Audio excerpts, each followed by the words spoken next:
Arnislut. La la la la la la. Mo Salah. Mo Salah. Running miss this. down the wing. I'm gonna miss this. Salah. The Egyptian king. Hello, invaders. Welcome back, guys, to a long-awaited episode again. Dude, I wish I could match your energy. I have to hype up the people. Yeah, bro. well, I'm sure we're gonna get to it in the Oh my episode. gosh. There's gonna be a lot to talk It's about. good to be back. Amir, how are you? It's been a long I'm time, good. man. I'm good, man. How's everything? It's going good. Good. Soccer's still going good for you, enjoying all the games. Lots of football to talk about. I know. Yeah. We have a lot to cover. Just to give you guys the summary of all the stuff, we have the Carabao Cup win for Manchester City. Yeah. We have some Premier League results to cover, such as Spurs' big loss. Nottingham Forest. Champions League, Manchester City, Chelsea, big teams dropping out. And then we got the Senegal overturning AFCON. Yeah. And the big announcement from our main man on the back of my jersey at the end. We'll have some tissues ready as well. So we're not gonna spoil the surprise. No, I'm gonna leave it. But you can probably guess what I have on. Okay, Amir. A lot to talk about. Let's start with the biggest result for Manchester City, which was 3 days ago now. Yeah. Going to was that what field stadium? Wembley. And beating Arsenal, dude. 2-0 at their home. Because essentially London. Technically, yeah, we did. Arsenal didn't do any travel. That was a bad week for London. Yeah. Back week. What do you think, bro?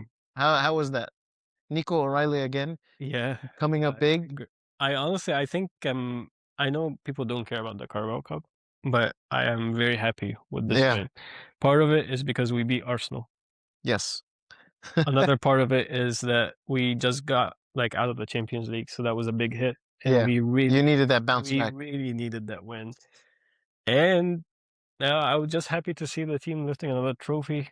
A lot of players lifting their new trophy with the Man City squad. Like we're talking about Marmoush, Sharkey, Semenyo.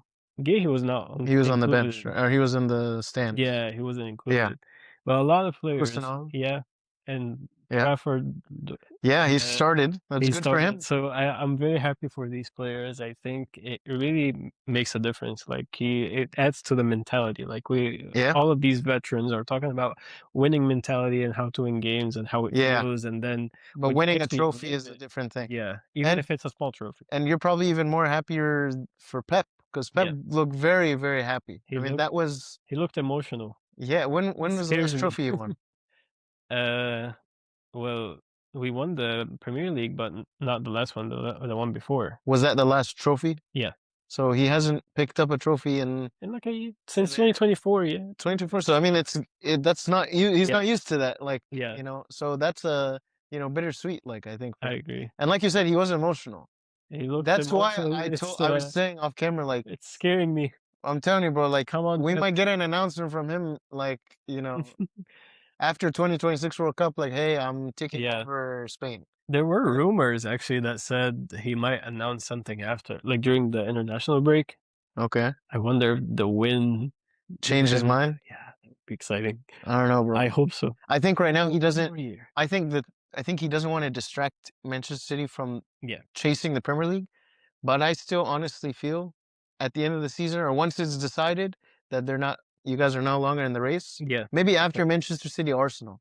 If it doesn't go according to plan, I think he announces. I think that he's stepping down. That's my opinion. That definitely makes sense. Yeah, because we still have hope. You still do. I mean, even if it's 9 points away. 7 points now. 9 points, but we got a game in hand. Yeah, so 6 points. If you win that game, it will be 3 points. So it could go until the last week. Yeah. So that would be exciting. I want to pinpoint something that you said before we started recording. You said Arsenal were cowards. I've been saying that. Tell me, but that game. I've been saying that since the beginning of the season. I know, But you're in a final, man. I know. Play with some balls, bro. Arsenal, come on. What did you think? I mean, first of all, playing Kepa was a big call, but I supported it, honestly, because you did the same thing for Trafford. Like, he played the whole tournament. Yeah. It didn't, it didn't make sense. But I think the team was not good in general. Yeah. And they didn't play. They weren't creative enough. They didn't play with enough balls. And that's what happens. I'll tell you what I thought. So the first half we started by actually letting Arsenal have the ball, Yeah. even if it's in their half, and that was again that's what we did in the first game in the first leg, and that was surprising for Arteta, right? Because like you're used to Man City playing high pressure, they're trying to keep the ball, they're trying to control the game, and he should have learned from that first game that who knows, we might do the same. Yeah. And when we do that, what are you gonna do? They couldn't do anything. They I think they had like one or two chances, Mm-hmm. and Yeah, that's not good enough. they weren't as threatening. They didn't have a playmaker on the field anyway. They either Odegaard was Eze playing. or Odegaard. Both of them. Odegaard didn't play, so they were confused on what to do with the ball. And then when it came to the second half, Man City switched it up all around, like with the high pressure, controlling the game. The Arsenal looked toothless. I think Yeah. I haven't seen Arsenal so weak, and Man City were very quick with getting the ball back from these players whenever we lose it. And I think we deserved the win based on our game plan. I felt the players, Man City players, were more hungry to get that trophy. I felt Arsenal was a bit not in their best day. I don't know if it's the formation or maybe Arteta wasn't like clear about what they're trying to do. Yeah. Like in terms of formation and how they're gonna get the win. Maybe they were waiting for a corner kick, but I mean, I don't think there were many corner kicks in that game. I haven't seen anything that was like threatening. I'm just surprised because Manchester City is a leaky team. I can say that. And for you guys to lose against Real Madrid in the Champions League, which we'll talk about, and concede against West Ham, concede against Newcastle, like I would think that Arsenal are going in there, taking advantage of your weaknesses. And I don't think they did. Like, I don't think the attack, like you said, the playmaker was not there. But I think even with just not the playmaker, like, you didn't see like any chances. You didn't see any risks. That's the thing. Like, did they take any risks? I don't think Arsenal took risks. I think they were focusing more on not taking risks, but then Pep decides to switch it up real quick. Yeah. And then Arteta gets like Pep was the one that is proactively taking action in the game, and Arteta was just reacting to what Pep is doing, and that definitely cost them the game. But in terms of the game itself, I think it was a very boring game, to be honest. There were a few moments here and there. I think up until we got the second goal, Man City were at their best time. Like I haven't seen Man City applying that high pressure, getting the ball back that quickly. Yeah. Even the two goals were very well played, in my opinion. Like it's the same goal basically, but they didn't, like Arsenal players didn't expect Nico O'Reilly to be in that spot, even though he's done it multiple times. It's not the first time that we see him as a shadow striker behind Haaland. I think we deserve to highlight. He deserves to highlight him for a minute. Like what Guardiola has done with Nico O'Reilly. I mean, can you talk a little bit about that for a second? Like, he's a talented, because he's now he's got. I'm trying to see his stats: 8 goals and 5 assists. Yeah. Right. And this is only his second season in the senior team. I don't even think he played any games last year. I think he only started playing this year. Yeah. When we needed, and he even though we bought Nori as a left back, he took over. Like he really filled that spot, and he gave Guardiola a lot of options in many complicated games. I know maybe the Real Madrid game, like the one that Valverde scored the hat trick, it was a very big game for him to play, especially at the Bernabeu. But overall, what a great season he's having. And he's pivotal. He's having moments. He got us a trophy. A great player in the making. 2 goals for a 21-year-old in a final. I mean, that's big. And for him. You can tell he will be selected for the World Cup. I think that left back spot is gonna be reserved for him. Yeah. And he will add a lot of options for that English team in the World Cup. Like, I wanted to say, so I was about to roast Haaland, but Yeah. he got a goal against Real Madrid. But regardless, what are your feelings on Holland? Not really a goal drought, but Yeah. not guns blazing like we saw at the beginning of the season. It's just what we will continue to see from Holland, that he'll start off very hot and just dip, because that's what happened last season, right? He Yeah. was the top scorer, and then I think after Christmas he fell off a little. I think it's the same. But last season was due to an injury. I don't know This what's going I season, don't know what's going on this season. yeah. I Are teams figuring out how to defend him? I don't think so. I mean, probably. I mean, Yeah, if you're the top scorer of the Premier League, because uh, it's not like your team can't score. I mean, there's yeah. goals from other players, but Holland, for some reason, he's still getting some chances, Mhm. but he's missing them. I I agree to a point that I feel like he should be more Clinical. Yeah, clinical and scoring more goals from the positions he's being put at. But I also feel like Man City, since Semenyo came, yeah. It's taken some of we the. He's not the only yeah player, we the ch ball man. we Yeah, changed the system a bit. yeah, Like where even in some games we introduce Marmoush or and Semenyo in some games, and I saw Holland outside outside of the box, away from the goal yeah, more often than I think he should. yeah. So he's getting less chances. So whenever he missed like the two chances or like the three chances he gets, it Hmm. seems like he's not Yeah, as clinical. But that's my explanation from what I see. But I still expect more of him. Like I as a striker, even though like if the system is not like 100% working for you, yeah, I would expect like a moment or two. Like show me yes. that you're hungry to score goals. Yeah, it's Uh, those like strikers that yeah, even if they had no part in the game, they get one chance. yeah, They create their own chances, yeah, even if the ball can't find them. They'll pounce on a mistake. They'll like pressure the yeah. goalkeeper to make a mistake. Like, I mean, he's capable of that, but like maybe you just need to see more of it. I agree. Yeah, At least he's a team player. Like he doesn't have an yeah. attitude about it. I mean, what he does off the ball, I think is important. Yeah, The last question I have for you, which is not really a question, but Um, yeah, it's a question. Do you think that this loss in any way will affect Arsenal? Will get to their heads? Will bring them down? I'm not talking about yeah. Manchester City. Like, yes, this is a big for Manchester City, but in terms of Arsenal, do you think at all that this loss will affect anything in terms of the Premier League race? I hope so. I know you were going to say that. I I hope so. It really depends on what Arteta was telling these players, Yeah, like outside of the field. yeah, Like, was he was he strong enough to try to convince them that this is an important cup? We should try to go and win it, and maybe they didn't perform, or was it he like not like maybe too scared, or like wasn't yeah. really prepared mentally to be at that stage and then actually win a trophy? Uh, Do you think it was a priority? I mean, was that maybe it didn't really, maybe, I don't know.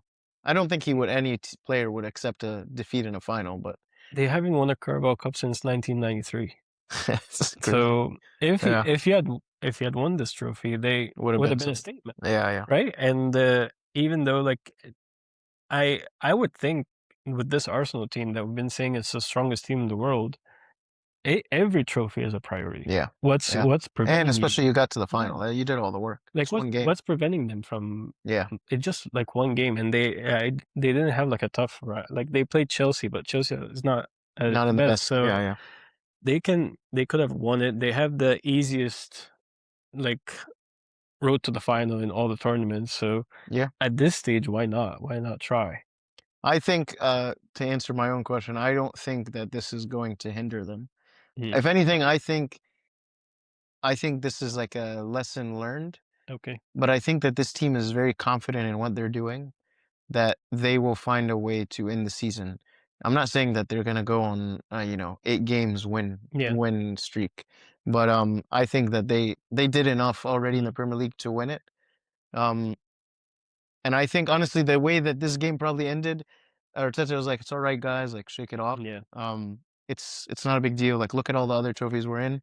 You know, Now, who knows? This could be one of those situations where, like, like Liverpool, they were in all 4 trophies at one point, Yeah, and then they got out of all of them. I don't think this is gonna happen, but I think this is like, for me, it's like an awakening. Like, you guys are still not the like best. all that. Like, this is still Man City. Yeah, Even if Manchester City is not like 100-point Manchester City, it's still Manchester City. You can't like go and think you're just gonna get a corner and win the game 1-0.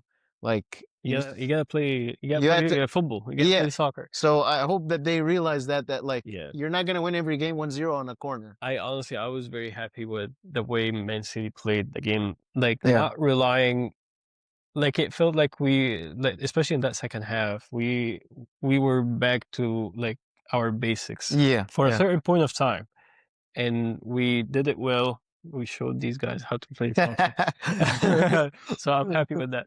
But I think at least it gives Man City the upper hand Yeah. for that game, For the and next that return matchup. fixture. Yeah, at the Etihad. Yeah. And if we win that game comfortably, I think It's all up, it all up in the air it, now. it could add some pressure, because then it will be only 6 points difference. If we win that game in hand, it will be just 3. one game. That Yeah. if Arsenal drops, One slip up.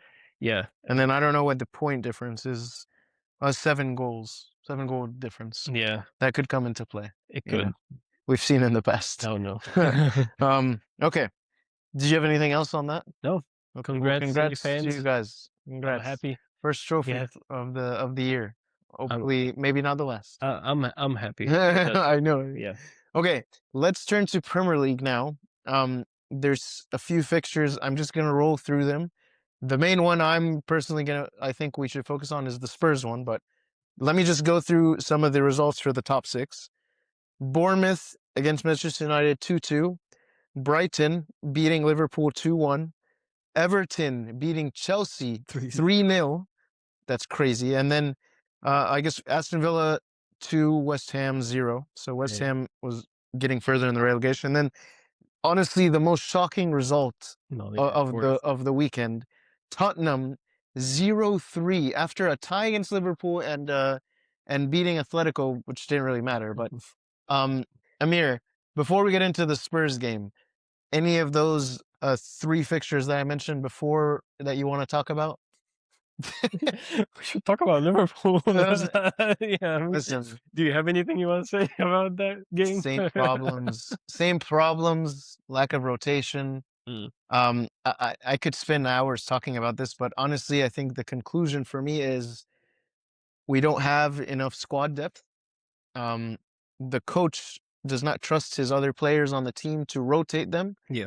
And what we see is fatigue, because we start off the game good. I mean, decent enough to, be 1-1, and then we lose, and Brighton dominate us, and we don't create enough chances. Yeah.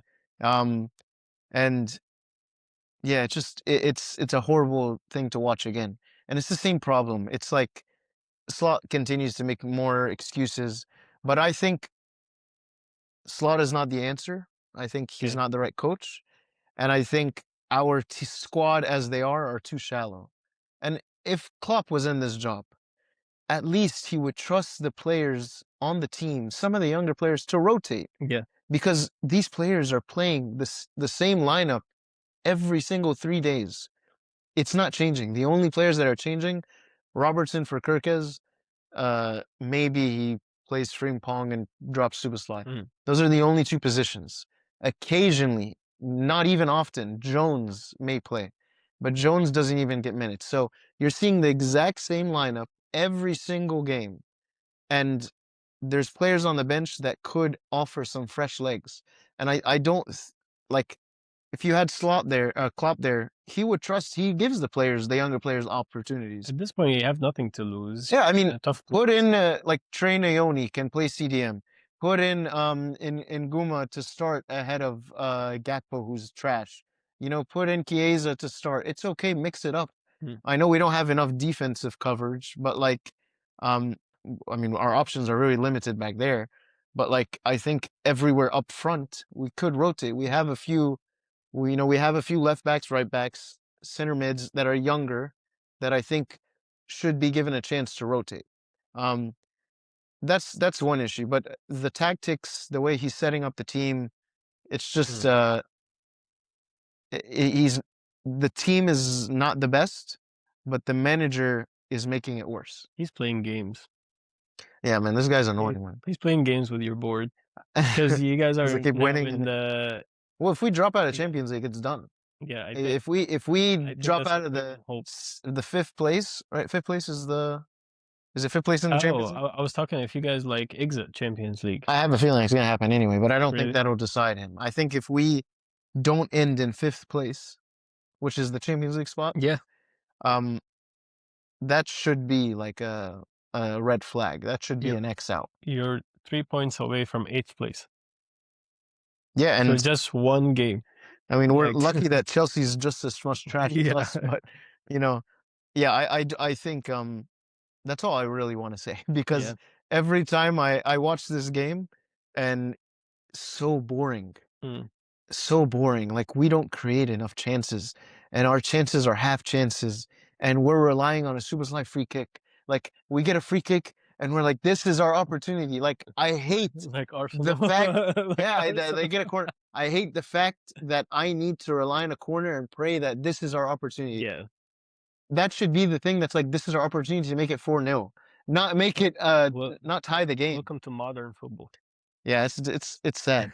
And we'll get into it later, but this seems like another shift in the era that we're in. There's no more dribblers. There's none of that, like Salah, Eden Hazard, Messi, Neymar. We got Ryan Cherky. He played really well. It's different. Such a dribbler. It's a different. That's like a Payet, Dimitri Payet kind of thing. He can do better. I think he can do better. So, yeah, I was not surprised with the result. Yeah, I guess is what I want to say. But disappointed again. I personally think this guy's playing games. He's buying himself time by those wins in the Champions League. We're not ever gonna fire him until the end of the season. But you don't think it will happen sooner? No. There's no point. There's no change is gonna happen. It's just a lot of risk. Like, what if you actually get out of Champions League? What happens? Then you don't attract like the top coaches, top player. We already have so many top players, though. Like if your top coach is Jabi Alonso, but he wants to play. He'll come regardless. Yeah. I'm not saying that's ideal, but I'm saying, I don't know. I think it's a possibility, and I wouldn't be surprised if we end in sixth place. And I still think, players will come, but I think at that point they need to decide to fire Slot. Yeah. Can we talk about Chelsea real quick? Yeah, I think because that's a very, very disappointing loss. Honeymoon is over for Liam Rossinier. Everton is in 8th place, man. 2 points away from Chelsea. That's a big result for them. That they could be. We're talking about Everton that were in relegation last year, are in 8th place, 2 points from Champions League spot. It's crazy. So this team, Chelsea, they over the last 5 games, they only beat. Who's that team? Wrexham, yeah, and they beat Aston Villa. It was the last Premier League game. Lost against PSG. Lost against Newcastle. 7. What is that? 8-2 on aggregate. Yeah, big loss. Even though they beat them 3-0 in the World Cup champion, the final. So this kind of makes you ask the question: did they got worse after firing Maresca? Oh yeah, what were they thinking? I don't think at any point I thought like Liam Rossinier was going to be better than Maresca, but he's a long-term project. Liam Rossinier. He's a young. Based on what though? What he did in Strasbourg, what he did in their parent club, right? Their you're in sister club, I guess. You're in Ligue in the French league. Yeah, and you're coaching in Strasbourg. There isn't a lot of big names. There isn't a lot of big investments. Yeah, like, what were you expecting? I just it never made sense. Maresca's like he worked with Manchester City. He had the best coach ahead of him. Like, he's a talented. This is experience. He's a talented coach. And I know performances didn't go good, but like, I don't know what position Maresca was in before. 3rd place, but when he got fired, 4th place. I think they were like top 5, but I cannot remember. You can't really say that much has improved, and if anything, it's actually decreased. We need David to break this down for us, right? Yeah, but I think there was a very interesting point that I want to mention from the two Robbies, which I actually very liked. They were saying that the owners of this club, it's like they're trying to make like a fantasy soccer team, like a fantasy football team. They have all these superstars, but like you don't see any players like a James Milner, like a um I don't know, Andy Robertson, like a James Garner, Anthony Gordon, like those players that are, um, they're not the flashiest. Elliot Anderson, not the flashiest, but like they get the job done. They will run miles. They will work hard. It's a bunch of players that are young, talented, that you know, but like, where's the Roy Keane?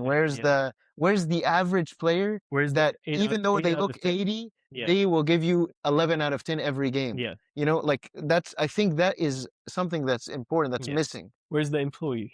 Yeah, yeah.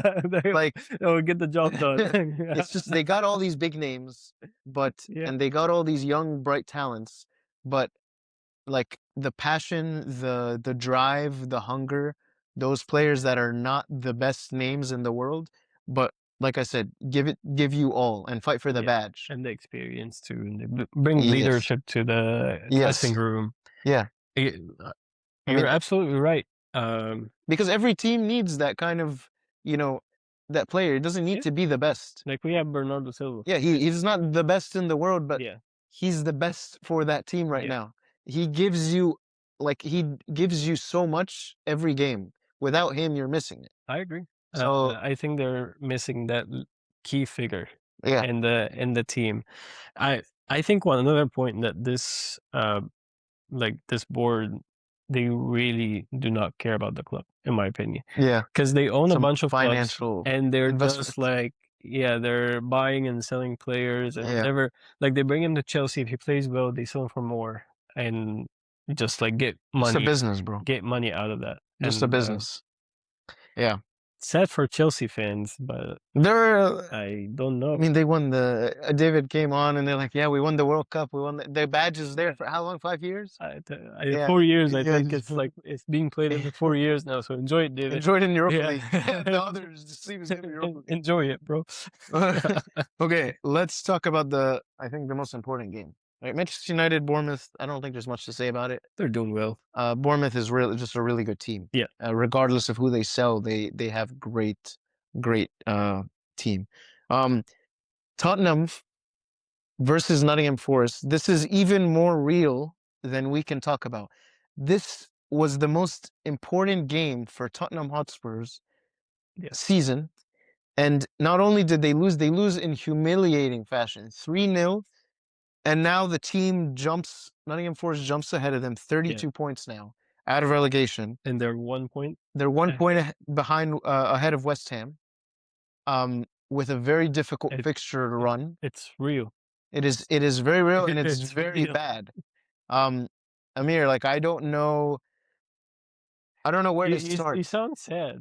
No, I just like, can you imagine, like, this is a team that won the Europa League? Yeah. Last year. 3 years ago, 4 years ago, they were in the Champions League final. And we're talking about now that they potentially could be relegated. Justice for Angie.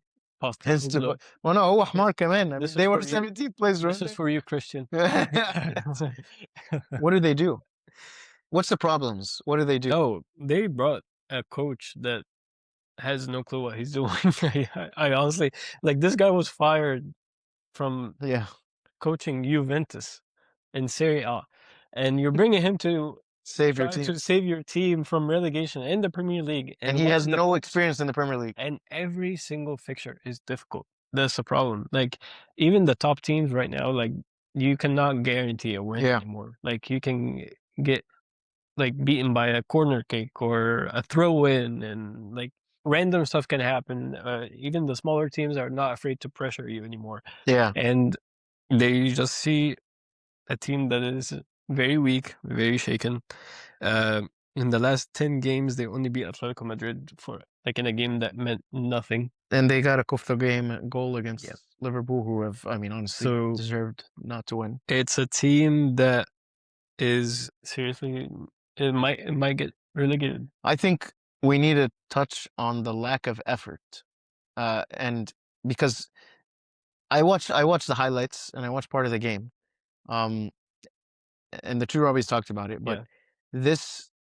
the players, the individual players, like I got a lot of the vibe when I was watching the game that it's like, well, if we get relegated, like I'm Yeah. not gonna be here next season. Like I'm gonna go to a different team. Like Christian Romero, I won the World Cup. Like, you know, Who cares? Yeah. if this team gets relegated, like a million Same teams. for Javi Like, Simmons. yeah, like I Kolumwani. felt so many and like Solanke. Solanke couldn't be bothered, bro. Like Yeah. at the end of the game, like he was fine. He was saying hi to all the other players on the other team. Like he's okay. Like it's all not as if your team is getting relegated. Like I imagine every player falls on their knees and is like Yeah. shocked. No, players are sitting there dabbing up each other like on the other team. Are you dumb, dude? Like Dude. it's like they don't even care about the badge. Like the badge Tottenham Hotspur means nothing. You know what I mean? It goes back to the heritage or the identity. Like, what Yes. are we playing for? Right? It's like when you're hired by a company, like they always have like these uh like phrases like this is Yeah. our goal, this is our mission, this is our identity, we gotta Spurs have maintain it. nothing. And whenever like the culture like goes down a bit, they bring it back. Okay, Yeah, yeah. this is our identity, this is what we fight for, this is for so and so. I don't think Spurs has that. Yeah. Neither the fans or the players understand what they are there for Yeah. this club. Like what are we trying to do? What's the strategy? What's the project? Is it maybe an off season and then next year we might try to get like top 4, top 5, or That's their goal. what are we doing? That's the only We have the best stadium in the world, but we have nothing to show Yeah. to anyone. So it's missing that like it's missing a business model, I think. So we talk about Yeah. like all the other teams like Chelsea, Manchester United, or other like I don't think Manchester is a good example, but maybe Yeah. Liverpool. Yeah. Liverpool at one point they have like a good business model. They know what they're doing. They're trying to win trophies with the least amount of money spent. Now they're Yeah. switching it up. Chelsea's trying to make money as much as they can, get the top talent, and if Yeah. they get like a trophy here and there, that's fine. Every big team has a business model, Yeah. and for them to survive, they Spurs don't have that. I think Spurs is Yeah. missing that model or that structure. Yeah. There's a couple problems with the team. First of all, the players that they buy are not the finished product. Yeah. Like I don't think these are world-class players. They're not going and buying Mbuemo. They're not going and buying, Cunha. Mm. Xavi Simons, I don't know. I guess you can say that's close. Maybe that's Top like a talent. Florian Yeah. Wirtz, yeah. Solanke, risk. Maybe Van de Ven too. Van de Ven, Vicario is a really good you know. goalkeeper. Yeah. They got good names. Those are players that maybe they're hoping that Yeah. will become the next level. I don't know. Yeah. I think that the lack of, like you said, the lack of a business plan, the lack of any history, heritage, and there doesn't seem like any urgency. It's Yeah. not like a big deal. They finish in this place, they get a trophy, cool, whatever. But I really was shocked with that game, and it just like it just opens your eyes to see players not giving any care. Yeah. We get relegated, we get relegated. I am not gonna be here next season. And I can tell you something for sure. Unless they get another manager, unless they fire Tudor now, and they get somebody like a Ryan Mason or like somebody that has like a history with this club Yeah. that can actually like lift these Lift it players up. up. Pochettino. Yeah, well, he's not gonna come because of The the World Cup. World Cup, Yeah. but like, they're in big trouble, dude. I'm looking at that squad, like after losing Heung-min-son, Harry Kane, even like James Madison is on the squad list, but he He's doesn't always play. injured. Yeah, like they don't have any player that I think would fight for the badge. Like all of these players, I'm they have surprised Paulinho. they're like new players. Like there isn't a player that have been at the club for like more than Yeah, 4 or 5 years. Like Christian Romero is the captain. yeah, there isn't a veteran that can actually lift this club to Yeah. where they want to be based on their spending and signings. And If you look at the one player that you would hope would defend the badge and play, would be Romero, right? He was at fault. If you look at the 2 goals that were conceded, he was at fault.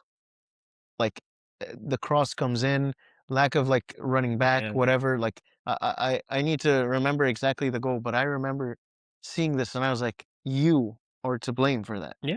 That's on you. And it came, it's not because he wasn't in the right, it's because of a lack of effort. Yeah. Like he was not getting in the right position, not marking the man, not stopping the cross, not doing this or that. Like I agree.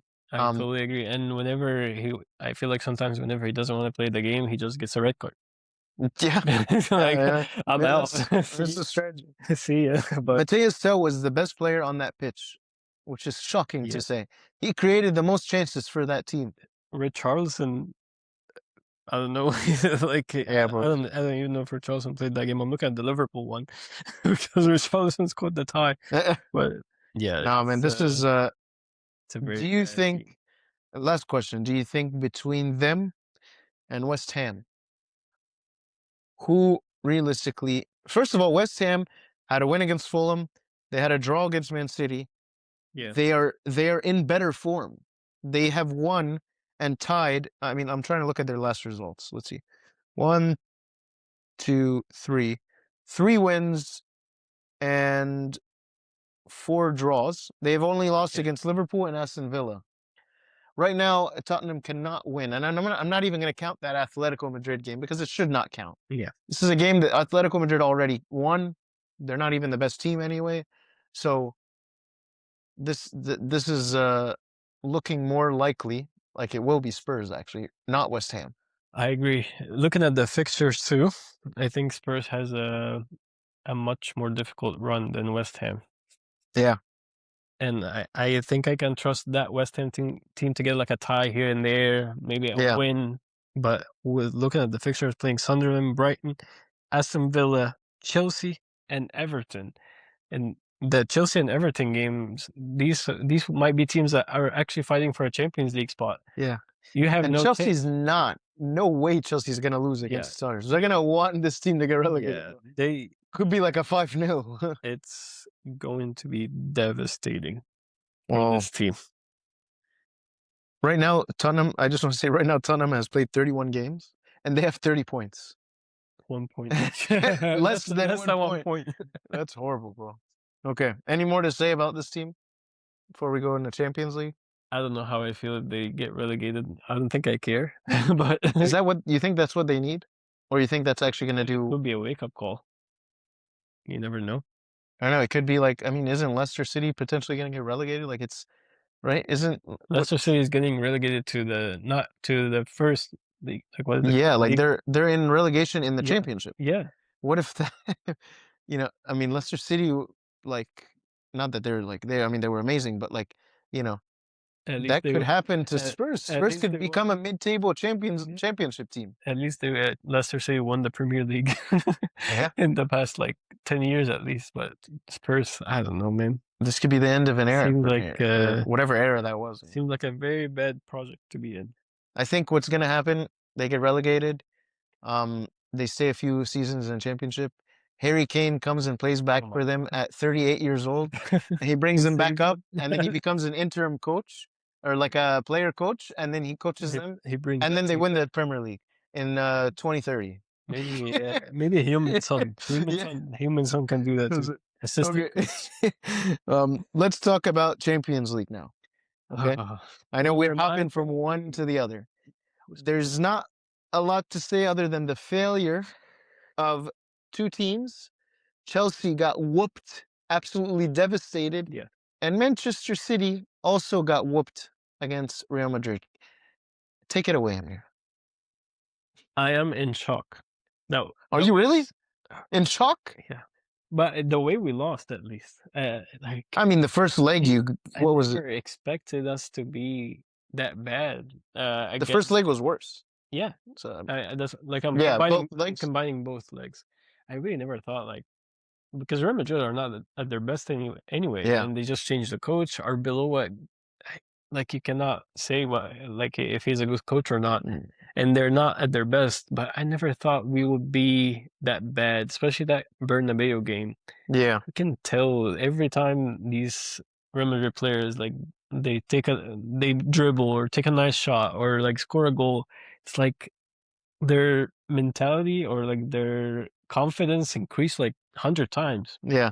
And I mean, we're all like we all lost to Real Madrid before, but I had some hope. Like I was very sad after the first leg. Yeah. I was like, there's no way because I know with our players, like a lot of players are new. I think Pep didn't manage that game in the best way. The way he played in the second, like I feel like he mixed up the strategy. Mm. Like he should have started the first leg the way he started the second leg and vice versa. Yeah. But we went into like that first leg not prepared, putting in Gehi and Semenyo, who are new players that never played at the Bernabeu, never played Champions League, inexperienced. It was a big challenge for them. Also, like think about like the whole structure with O'Reilly playing against Valverde. Yeah. Even though O'Reilly played really good in the first leg when we played Well, them, that's a tough one. but like knockout stage is different. And there was just a lot of space behind our backs. Donnarumma was not at his best. Mm. I could probably give Donnarumma some blame, but I think Pep didn't manage these games pretty well. Yeah. So we deserved to get out. Yeah, to exit. I was very sad to see that. Like at least give me some hope. Yeah. Maybe the second leg if we lose to penalties or something against that Real Madrid team, but on aggregate to get out with a 4-1, that's a hard. yeah. Well, 5-1. That's true. 5-1. Which is it's bitter. Horrible. Yeah. Horrible. I mean, that just shows this is. I mean, you already knew it, but this is a different Manchester City team. Yeah. And it's still in the making. In the making. Yeah. Still a project to get if it gets back to that Manchester City level. You know, who knows? I mean, everybody keeps saying this is a new era now. This is the Arsenal era. Clearly, it's not. You guys are not over yet. You know, you guys beat them. So, but so you think it's more down to the tactics and less so the players on your team? I think it's both. It's a combination of both. It's a new team. Tactics weren't at its best. And then you're playing Real Madrid in Champions League knockout. You know what they're about. You just never know which version of Real Madrid you're gonna meet. Yeah. It's insane. Yeah. Like the transformation without Kylian Mbappe, and half of their team wasn't playing even that first leg. And then all of a sudden you got Valverde scoring a hat trick. This guy scored 2 goals in Champions League before that game. Now he got 5 after that game. And honestly, Courtois is hands down the best goalkeeper in the world. I don't watch enough to say it. Ever. I don't watch enough for La Liga to say that. You gotta watch his saves. Like he got like a good, like 2 or 3 highlights every week. Like something better than Alisson, in my opinion. In his prime. In both, like if we compare prime to prime, I would pick Courtois anytime. Anytime. And you've seen it in the final. Yeah. Like when you guys lost that 1-0. Like he was just like he's a master. Yeah. Like this guy. How old is he? He's old now, right? I mean, goalkeepers can last he's like 35, but he gets down pretty quickly. He got really quick reflexes, and like, dude, you're too tall to make such a reflex. Like, it's insane. But well, so you guys are out of that, but still got not over yet with the other trophies. Yeah. Not over yet. Yeah. Let's talk about just very briefly Chelsea. Before Chelsea, Newcastle. Oh. Just because they deserve it. They tied 1-1 the first leg. Yeah. And then they went into the halftime 3-2. So it wasn't that bad, honestly. I mean, at one point it was 2-2, and then it turned into at one point it was 2-2, then it turned into 3-2, and then 4 more goals after that. 7-2 is a complete downfall, but that's the Hansi Flick whip. Yeah, they thought for a second Newcastle thought they were about to pull it over, but no. I don't know. Back to reality. I think I haven't watched Barcelona as many times, but I feel like that's what we see from the Barcelona team. Like they usually play better in the second half, and it gets to that Hansi Flick like mid-game speech. Like You're a bunch of kids. Step it up. Good. And then they It's come now. It's now to get the game like in a place where we need to be comfortable, and they're threatening an attack. And but credit to Newcastle, I think, for at least holding up.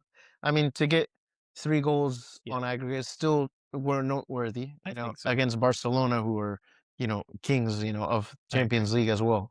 You know, they still deserve some respect, I think. So Chelsea, though, turn it over to them. I don't think anybody would have expected it to be this bad on aggregate. We're talking about 8-2 on aggregate against PSG, who this is not like the PSG, the best season for PSG. PSG is okay. Like if you look at the Ligue 1, they are 1 point away from second place. Yeah. So that they're in first place barely.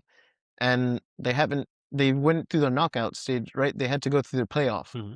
So this is not like the best PSG, and Chelsea, we had higher hopes for that. So that's horrible. But PSG, they were in a similar place last year in Champions League. And then it turned out, and then they won the tournament. But Chelsea to lose that bad, that's like that. I didn't expect the gap between Chelsea and PSG to be that big of a gap. I thought it was going to be a lot closer. It definitely wouldn't have been the same if Maresca was there. But yeah, I feel like just like Rosinho is very limited, like with what he can offer to that team. Yeah. And a lot of players, I heard they're not happy. We've heard about like Enzo Fernandez speaking of an exit at the end of the season. Oh, really? And he's like one of their biggest star. So these things could really impact the team and what they're playing for. I cannot say I expect. I think I favored PSG to win the tie, but not this one. This way. Yeah, not this that is big crazy. Of a difference. But it shows you a lot too about this. Like this Chelsea team is still not as strong, and there are still a lot of players that are immature. They need a lot of work, like in defense and probably a goalkeeper. Yeah. Interesting project. There's one comment that I want to say that I heard, and I don't like it, but I think it's reality. The Premier League, this is from what I'm saying. The Premier League is the most entertaining and competitive league in the world. Yeah. But I don't think we can say anymore that it is the best league in the world. Yeah. We're talking about the only team left now is Liverpool. Can I challenge that though? Tell me, yes. I feel like it just because every single game in the Premier League is competitive. It's very competitive, very hard. These players are just overrun, worn out. Yeah. And then when they come to these tournaments and they play teams that are like, at least you can tell there's structure. There's a way That's a good point. Every single team in the Premier League is playing. Yeah. So you basically need a second squad. Yeah. Like you need a whole nother squad, but you need to prioritize that. Yeah. It's funny that you say that because I listened to I don't know if you've heard To Stick to Football, that podcast. No. It's one with Gary Neville and like Roy Keane and all those. But they had Gareth Bale on there as a guest. And Gareth Bale was talking about Real Madrid and Champions League. And he would say that like the league, La Liga, every single game, it wasn't a question that they would win. Yeah. The players are all in the locker room chilling. They don't care. It's all about how much you're going to win, the quantity. Yeah. Right. So there's no concern. The whole Real Madrid team is only focused on Champions League because they already know that it's like basically a walk in the park in La Liga, apart from a couple of teams. So there's like, they have no pressure. And he said that's the difference between Premier League when he was in Premier League, because every game you're not sure. Every game is a competition. Every game is like, you need to give it 100. Real Madrid, he said like sometimes like players would be giving like 30% and we would be winning 4-0. Yeah. So like it baffles me like that. Like this is coming from a player that played in both leagues, and he's saying Real Madrid, they don't care, but they know when it comes to Champions League on Tuesday, they're gonna go 110%. All the players are gonna actually give it their all. So like they're all rested, and then they go like 100%. Yeah. So they're mentally rested. They're not as fatigued. It's the same for Bundesliga probably, and I mean French leagues too. So three leagues, that are basically a walk in the park, except for Serie A, which is like very bad. Which is all trash. Yeah, they're all trash. I don't know if it was in the same podcast, but I heard a comment that says like this is why Xabi Alonso didn't succeed with Real Madrid, because he was trying to implement a system. Yes. And these players are not used to that. These Yeah. players Go and do what you want. They would have they have less training time than any other team in the world, like even the Premier League compared. And I heard like a funny comment that says whenever they have a final or like when they get to like the quarterfinal or the semifinal Champions League, they add one more training session. Yeah, that's crazy. Just one training session. Yeah. It's like, what are we gonna do? Gareth Bale was saying like the reason Carlo Ancelotti did really good was because he didn't try to Micromanage. micromanage us. He didn't try to coach us. Like or Zinedine Zidane, whoever was at the time of Ronaldo, Gareth Bale. Was that Ancelotti? I think Zidane. Zidane. Even Gareth Bale didn't play like Zidane would bench him. Like before when it was the 2014s, Gareth Bale, Benzema, and Ronaldo. Ancelotti. He just let them do what they do. And like sometimes like he would say like everybody just go do what you do, and like there's not any specific tactics. We kind of figure it out. It's not something that we worked on the training ground. I connect with Benzema, I connect with Ronaldo, but it's not like we're practicing what we're doing. It looks so natural because there's just individual talent. It's like I'll tell you something else, because it's very interesting talking about this thing and the differences. An average player in the Premier League now, they have to have a lot of like football IQ. Yeah. Or like, I would say like football intelligence, that they have to calculate how much space I'm covering, or like which block of the field do I need to be at to like intercept the ball. Positioning is big, So these players are like doing a lot of like math and like analysis in their game, like during the game too. Wow. Because like one extra step or like one missed step would probably cost you like a goal. Yeah. That's how complicated it got. And like the coaches and the players and the teams are really focusing on how much space I can cover in that time, and the game plan. We're in the 20th, by the 20th minute, if we do this, we're gonna have to do that. Yeah. And so. I hate that, man. I gotta be honest. And then that we're like football, like soccer is just turning into tactics, bro. It's like it's unfortunate. The fact that you're like I'm here. I mean, it makes sense, but like the fact that it's all about calculations and statistics and like, okay, we need this player that like it's all about like this, like it's computer basically. Like and there's none of those like moments, creativity. Like you get some of that, but like you're winning games. You're buying specific players. You're setting up your team specific ways, all based on statistics and like calculations and like analysis, scientific. And then you play like Real Madrid or Barcelona, and then it goes up in the air. There you go. That's how you play. Well, I didn't think about that before, but you could be right. I think that has to be considered, that the Premier League is the most competitive league in the world. Yeah. And it takes a big toll on the players. And when you have teams that do not have maybe a wide range, and also like it's not like Manchester City can like take it easy. Yeah. They need to give it their all in the Premier League. They can't afford to like play Marmoush and rest the Holland. All right, so the last game that we should talk about is the Liverpool one. Liverpool, we lost against Galatasaray, right? 1-0. Big result. Big win at Anfield. That might be the best game we've played all season. Really? I was so entertained. We were playing great. What changed? I mean, we didn't. I don't know actually. I can't really tell you. I don't know if it was like just Anfield, Champions League, like Galatasaray wasn't also playing at their best. Okay. And I also feel like we were playing more attacking than usual. Do you feel like now the team is really focused on Champions League? Like they really don't care about top 5. They're really trying to focus on winning the Champions League. I mean, for Arnie. They're not doing it for Arnie, bro. For Arnie. Probably they should do it for Mo. Yeah, no, for Mo. Yeah. I don't know. I do feel like maybe we are giving it more care and more effort. Now that you mention it, but I don't know if that's really gonna matter when we go up against the big guns soon. If we struggled against Galatasaray first leg, we're about to play PSG, who beat Chelsea 8-2 on aggregate. Yeah, and you guys lost to them Yeah. last year too. So if we're not at our best, we're gonna lose that. Yeah. So simple. But it was great. Salah had a great goal, and like the team was playing good again.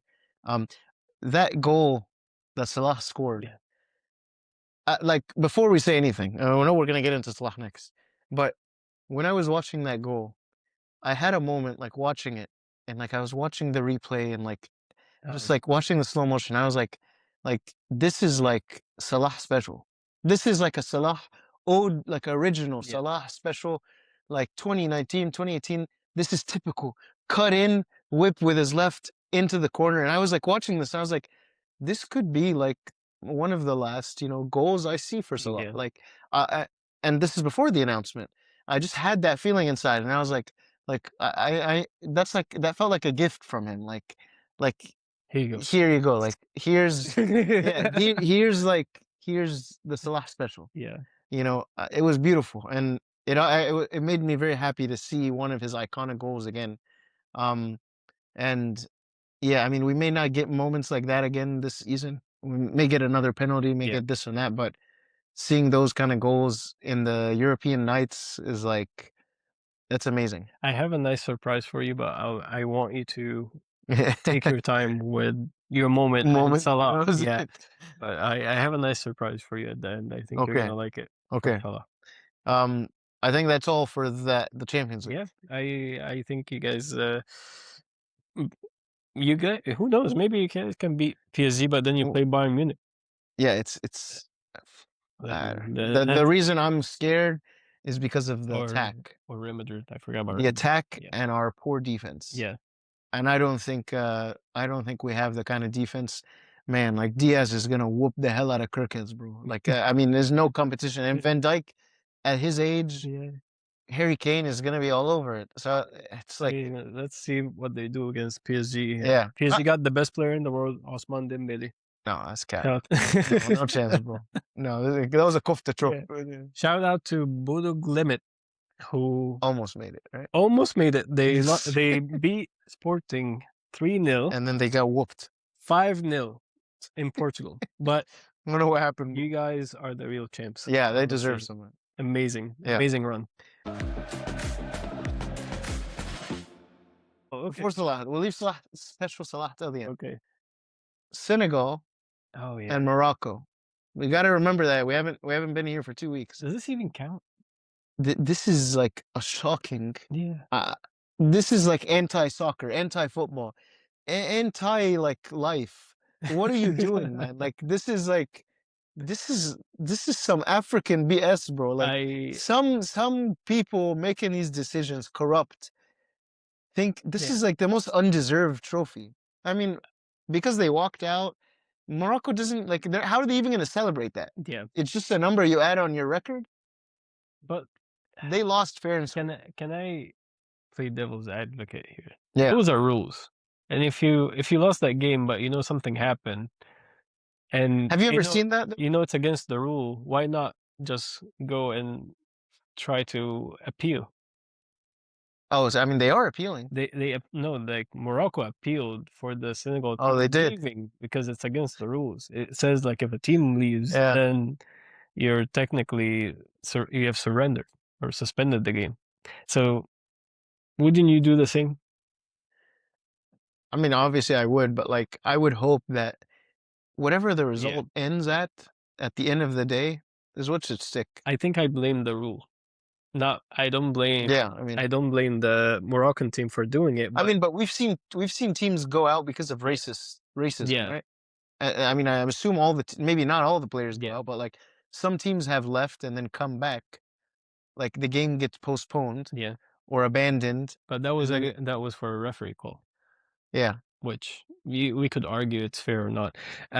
I personally, I think I agree with you. It's just stupid. Like in terms of just soccer, forget about the rules. Like we shouldn't be in a world now, like soccer world, where we're just going on rules and we're going by half an inch offside and things like that. Like this is too much. In my opinion, if the rule applies, it should have been applied that same moment. Yes. But don't come like 3 months after and be like, "Oh, sorry, we're just taking that trophy from you and that's giving it to stupid. Morocco," who cannot even celebrate it. Like, And if I are we was a gonna have to Moroccan player, I'm not even going to celebrate. Like, what are you? Congrats, guys, on winning the Kofta trophy. Like, what? If you had something to say about it, you could. At the time, They could have just done it at that time. yeah. But And then the game continued. Yeah. And they lost fair and square. That's true. I mean, at the end of the day, Yeah. if Morocco won it, we wouldn't be having this conversation. But that's why I honestly think like African football is never being taken seriously. Like that yeah, when that African kind of stuff tournament, happens, the AFCON, like we always hear about like the managers and the European teams complaining about like why do we have to send our players and we yeah, really don't care. Uh, yeah, I don't think they made the case any better after that yeah. announcement. So But let me say that yeah. we're Egyptians, so we can say this. Yeah. That's the only. This is the only continent where something like this is gonna happen. Like where some people are just gonna walk off, like screw this, Yeah. and they don't care. Like that's only in our African blood that we like. هناخد حقنا. Like we're gonna take. We're not gonna let this go happen. Yeah, I'm pretty sure Senegal is gonna appeal, and then we're gonna hear another decision of Yeah. retaining the Honestly, though. trophy. Okay. Yeah. Well, Now, yeah, I just wanted to touch on that. Now, insert emotional Salah video. Mo Salah. Mohamed Salah, which I thought was inevitable, but hearing it in person, hearing him actually record it, seeing all the announcements is a different thing. Says announces, and Liverpool announces he will be leaving Liverpool at the end of the season. If you didn't hear already, this is the announcement. Yeah. That's like an end of an era, end of a chapter, end of our not childhood, but Yeah. it feels like this is and also with Messi and Ronaldo potentially coming out, it feels like this is like officially the end of like a book and all the dust is going in your face and you're starting a new life. Yeah. And I have so much to say. I'm going to get into stats, but I just want to touch on that emotional part first. Is he was the first player in a very long time that I would run to the TV to watch. He's one of those players like Ronaldinho, like Messi, that you don't want to miss a minute of the game, that you want to see what he's going to do next. You don't know what kind of cut in he's going to do. And I have like images in my head of him dribbling 4 players on against Watford and squeezing it in and bullying a guy and whipping it in. Like there's very few players that I've had recently that have done that. And you see a lot of that in the old days. We grew up with all those players. Yeah. So he was one of those rare players recently that I have been able. I would run to the TV to watch, and I'm just so excited to see what happens next. The dribbling, the cutting in, the whipped shots, the creativity, the sometimes like moves you can't even explain, like the goals against Spurs and like those iconic moments where he's like against City, like dribbling all the players, and like sometimes you're like, how did he even do it? You know what I mean? So like my hat's off to that, honestly. I agree. He deserves everything. He is a legend, a Premier League legend, not just a Liverpool legend. He is an African legend. He is definitely Egyptian legend, and like he is one of those icons now that we put into our catalog. And I'm not going to talk about who's going to come next because I don't know. He's one of those players that if I look around in modern football now, there's a couple players that I can think of, but really not. He was one of the last kind of players that you want to think in that world class level that fit that category. And now he might go to another European team, but what he did in Liverpool for 9 years, it's the end of an era. Yeah. Like coming from a Man City fan, it was always like the moments when he played against Man City. I feel like he he gets like overpowered. Like Yeah, bro. he plays on that left wing. Like I can remember like how many times he dribbled against Cancelo, and that goal like when he like rolled it and yeah, like the assist from Alisson, then he rolls around Cancelo, and the one from Ederson out of the box and the chip and like in Champions League, and the one he dribbled against Bernardo Silva, and then he gets Guvardi, like I think Cancelo and other players.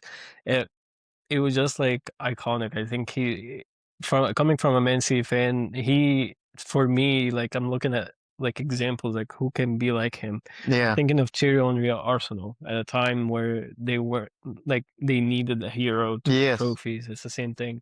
Wayne Rooney at Manchester United, Eden Hazard at Chelsea. Yeah. Like he was that hero for Liverpool, at least for that point of time. And it was a trophy that he got you the Premier League, the Champions League, Cup, and he got you all the trophies that you were missing for so long. Yeah. He was the missing piece for that club team 100% to dominate.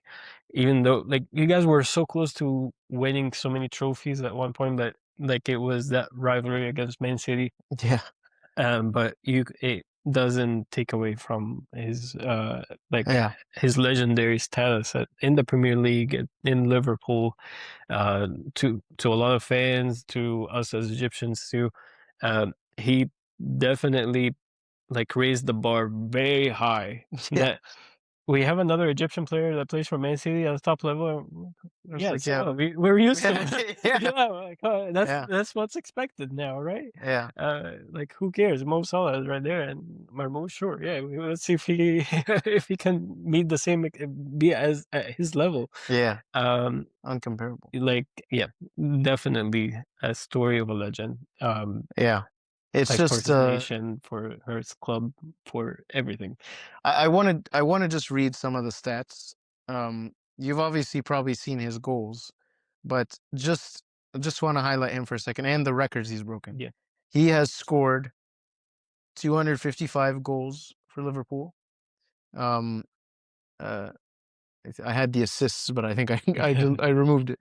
But this is an important thing to read. I'm just gonna read off this, and you will probably know most of these. Most Premier League goals, 189, for an African. Most Premier League assists for an African, 89. Most Premier League goals by a winger, 190. Yeah. Most left-footed Premier League goals, 152.